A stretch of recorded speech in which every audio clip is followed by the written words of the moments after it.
Mount Krivas. What do we expect out of Mount Krivas this year? Mount Krivas is playing internationally.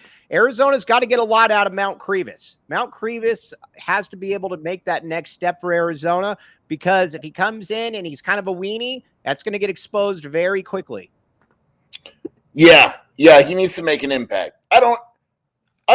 His numbers are interesting to me. Like, I don't expect, he can't put up Oumar Ballo numbers. That's not going to happen. But this staff really likes him, right? Yeah. And I know Draft Express is Tommy's guy, but they really like him, right? I know. Like, they absolutely think he's going to make a large impact. What, 12-8, I think is doable, right? Right. 12-8, I would kill for. Honestly, I'm more kind of in that 10-6 realm. If he's 12-8, I'm totally cool with 12-8. But I do believe that he's going to be more like 10-6, something like that. But I believe he makes that next jump. Now, you got to be a little bit careful with these guys at Draft Express, because they take anything Tommy Lloyd tells them, then they run with it. This is the same guy, if I'm not mistaken, that said that he saw Kirk Kreese as being a viable NBA point guard. No, he is not. But with Mount Krivas, he's got a lot of skills, man. And like Dennis Walsh, the great Dennis Walsh says, he needs to stop bringing the ball down. There's so many things, though, that you can kind of like work around the seams a little bit with him, where he could get 4-6 extra points / rebounds, mainly because don't bring the ball down and get stronger. And I don't understand why. Just please dunk the ball. When you can, dunk the ball, just do it. I don't think there's enough dunking with bigs in college basketball. Have you noticed that? I don't get it. If I could dunk, I would dunk every single time that I could. See, that's why I don't really get mad at Caleb Love for trying to dunk on everything, because I'd rather have that than the 7-footer that goes, and I'm not saying this about this, but goes with the beta, under the basket flip, the Vlade Divac stuff. I do not like that. Yeah, in the MNBA, we dunk.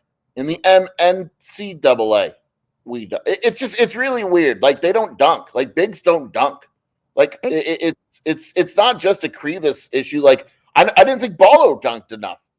Yeah, and see, the thing is, if you could do it, like, I guess maybe we just grew up in the era when people tried to dunk. Watching Shaq was awesome. It was great because he was trying to kill you every time he dunked the ball. Do it. It's easy. It's the real issue, Mike, and this is, you could do a whole podcast on this. This went back in the Shaq days. Shaq knew that Shaq was a center, right? I will get in the block. I will dominate you on the block, and I will dunk it on your face. Yes. Now, your bigs want to be threes. That's the difference. Like, everyone wants to shoot. Everyone wants to handle the ball. And then Tommy likes the traditional big, which sometimes is good, sometimes it's not. But yeah, just dunk the ball, man. Yeah, the Houston's a great point. Let's get to Houston in a second here. But the other thing, too, drives me up a wall in this day and age, and Charles Barkley says this all the time, and he is right.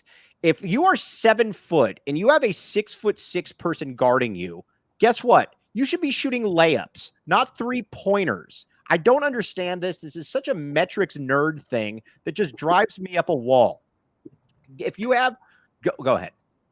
Yeah, it's crazy though. Like it's.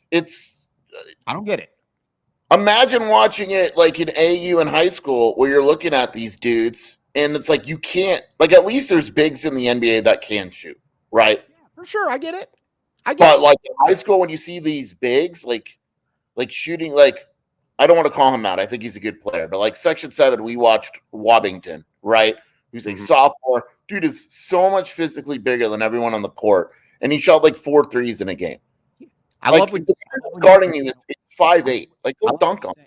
I love when you say, I don't want to call him out, and then you proceed to directly call him out. Well, no, I think he's good. Like, I don't want to – I'm not making him out. But you know what I mean? Like, these bigs all – Steph Curry ruined basketball. That's it. Boom, it's done. Just super, super weak, and it very much annoys me. Now, again, I'm cool with the guy shooting a 3 every now and then, but with Krivas, you're 7'3". You're not the most fluid, agile guy in the world. Use that to your advantage. Use that to your advantage. Jacob Franklin, can you dunk? Can Jacob dunk? Ooh, that's a great question. I don't think Jacob. Oh, he can't. Okay. Yeah, there's no way. Yeah, I didn't think so. Yeah, short wingspan though. He's only 6'4". But when it comes to that Mount Krivas though, 10-6, I don't see the thing where he goes off and I don't see the thing where he goes off and is a lottery pick or whatever they're expecting. I do believe that he can play in the MNBA, but I do think that it's going to probably take another year. I think junior year Krivas is when he really takes off. I'll say this: if Krivas plays well enough to be a first-round pick, Arizona's really good, and it is a big dub for Tommy Lloyd. Yes, exactly. That's what they need to. That's what we need to do. But Mount Krivas, we have high expectations. Plus, I also like Tobe Awaka being there as well. I think with Tobe Awaka, I think he is a very good backup option. But it was I think it was the great Rick Trimmer that said this, where he said, they try to, Houston tries to dunk. Teams like that, yes. Teams that lift weights, teams with players with these, whatever this muscle is right here. That's what we want. We want players that dunk the ball. And we never get, even Tarczewski, like he couldn't catch the ball, but like, I don't know. It just, like I said, it just drives me up a wall. Dunk it. It's fun. It's good. It's a testosterone rush.